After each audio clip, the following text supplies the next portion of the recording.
primera sesión de esta tarde hecha del manejo del paciente con diabetes y fibrilación auricular. La charla la vamos a dividir en tres apartados. Una breve introducción, después pasaremos a lo que es el tratamiento del paciente con diabetes y fibrilación auricular y finalmente daremos unas conclusiones.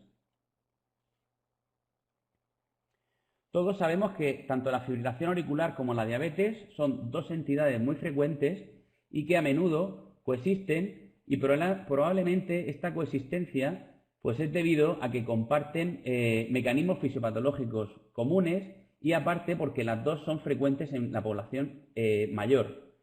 Cada vez la población es más anciana y por lo tanto cada vez tenemos más presente pues tanto la fibrilación auricular como la diabetes en nuestras consultas. Y esto, como he dicho, no es solo una casualidad y digamos que una coincidencia en que las dos aparezcan con la edad avanzada de los pacientes, sino que además también se ha visto que la diabetes se relaciona con la aparición de fibrilación auricular debido a que produce alteraciones estructurales en nuestra estructura cardíaca, sobre todo a nivel auricular, anormalidades de la actividad eléctrica y también remodelado autonómico y del control autonómico del corazón, con lo que todo esto hace que los pacientes con diabetes pues, tengan más incidencia de fibrilación auricular.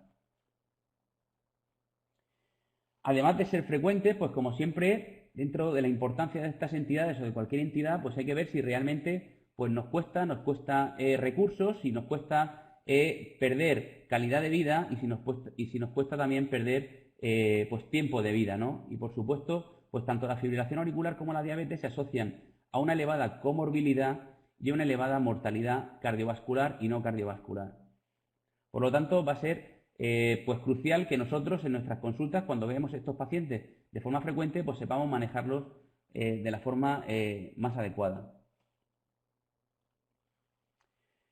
Después de esta breve introducción, pasamos a dar unas pinceladas sobre el tratamiento del paciente con diabetes y fibrilación auricular.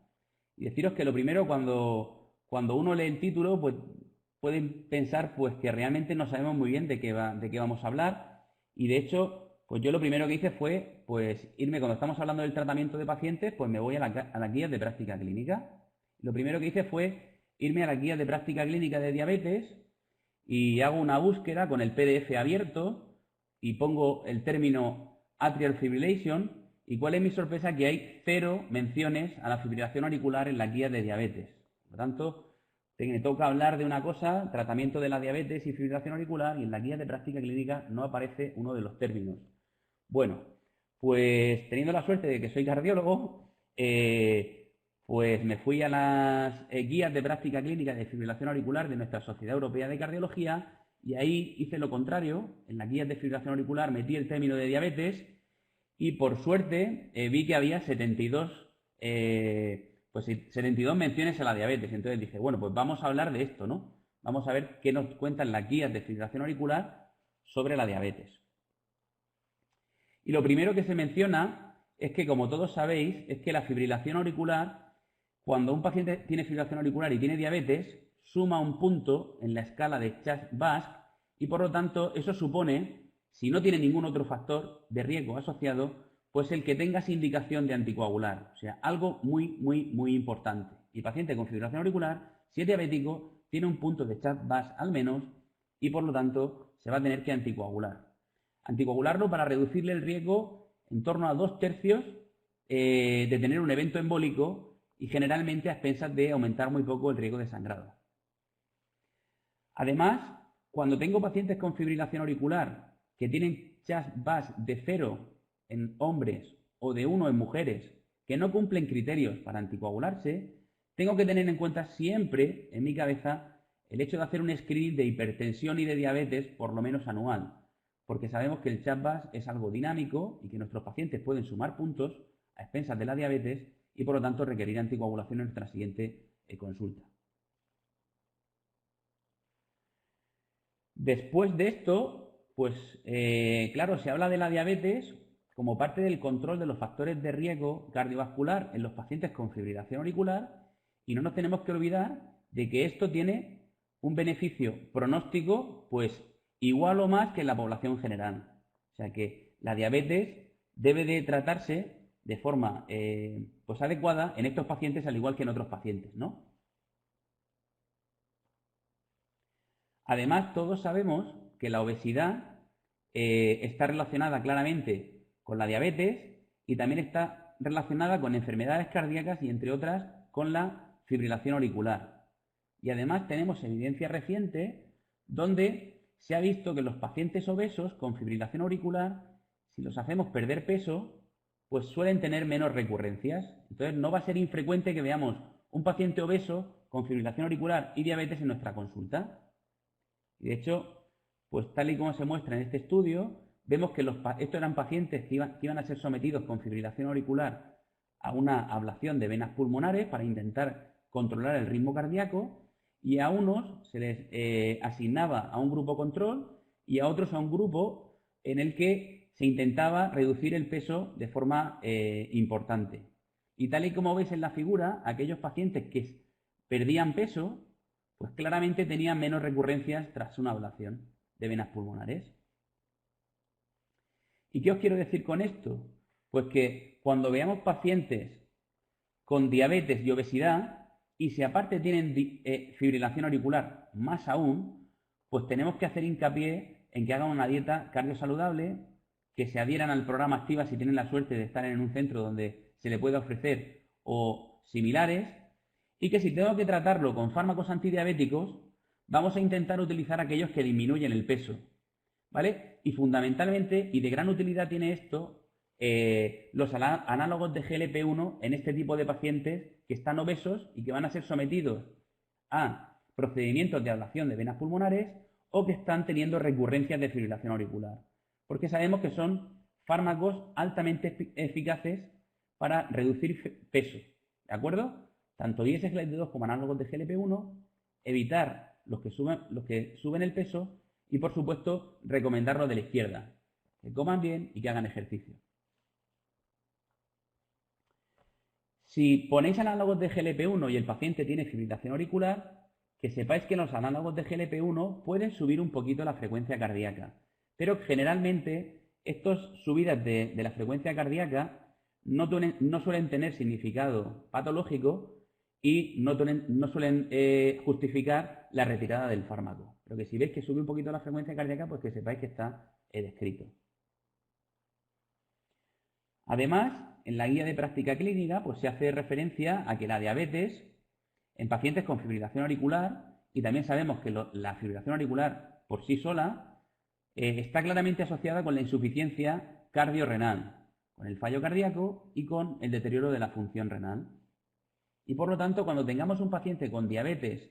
y fibrilación auricular, que para mí son dos condiciones pre-insuficiencia renal y pre-fallo cardíaco, o sea, claramente precursoras, pues debemos intentar ofrecerles esos fármacos que claramente han demostrado proteger al riñón y al corazón. Y en este caso, aparte de la dieta y el ejercicio, cuando hablo de fármacos, me estoy refiriendo a los ISGLT2. Entonces, un paciente con diabetes y fibrilación auricular, sabiendo que esto se asocia claramente a la aparición de deterioro de la función renal y cardíaca, pues no deberíamos detenerlos con estos agentes, salvo que presenten contraindicaciones. Y esto, por supuesto, no le voy a fastidiar la sesión a José Antonio, que viene después. No voy a hablar de los beneficios en cuanto a la insuficiencia cardíaca de estos agentes, pero sí que os voy a dar unas pinceladas en cuanto al digamos, el efecto que tienen beneficioso sobre el deterioro de la función renal. Sabéis que hay varios estudios hechos con 3 moléculas, con 3 ISGLT2, que han demostrado claramente que frente a placebo hacen que a la larga el riñón se deteriore menos, o sea, caiga menos el filtrado. Si bien es verdad que al principio hay un ligero descenso de la función renal, luego realmente, pues, la presencia del fármaco se asocia, en este caso empaglifosina y en este otro canaglifosina, a un deterioro menor de la función renal. Además, esto no solo pasa en sujetos diabéticos con cardiopatía de base, sino que también incluso pasa en sujetos diabéticos en prevención primaria, como nos demostró el estudio de Icler, y aparte incluso pasa en sujetos que tienen insuficiencia renal a pesar de no ser diabéticos, ¿vale? O sea que estos agentes claramente protegen al riñón y hay que emplearlos en presencia de, como digo, condiciones que son previas al deterioro de la función renal, previas a la insuficiencia cardíaca. Por último, tampoco es que hubiese mucho, pero bueno, contaros una pequeña curiosidad, y es que hay un ensayo en marcha en diabetes y FA con empaglifosina, y lo que se está testando realmente es si este agente tiene efectos sobre la recurrencia de la fibrilación auricular. Hasta el momento no hay resultados y en unos años estarán disponibles. Y ya para finalizar, decir como conclusiones que la diabetes y la fibrilación auricular son dos entidades muy frecuentes y que a menudo coexisten, que la diabetes aumenta el riesgo embólico en fibrilación auricular y que siempre debemos hacer screening en pacientes con fibrilación auricular que no sean diabéticos, por si acaso pasan de tener un CHAP-BAS de 0 a 1 o de 1 a 2, en función de si eres hombre o si eres mujer, que el control de la obesidad se asocia a un menor riesgo de recurrencias en fibrilación auricular y que aquí el papel de la enfermería, y no solo de los médicos, es fundamental para hacer que el paciente pierda peso, que coma bien, que se mueva, y luego, pues si le podemos ayudar con fármacos, pues también. Y por último, decir que la diabetes y la fibrilación auricular se relacionan con la insuficiencia cardíaca y renal, como os he dicho, y que no debemos de desaprovechar la oportunidad de poner los mejores agentes que tenemos disponibles para mejorar el pronóstico y la calidad de vida de estos pacientes. Sin más, dar las gracias por vuestra atención.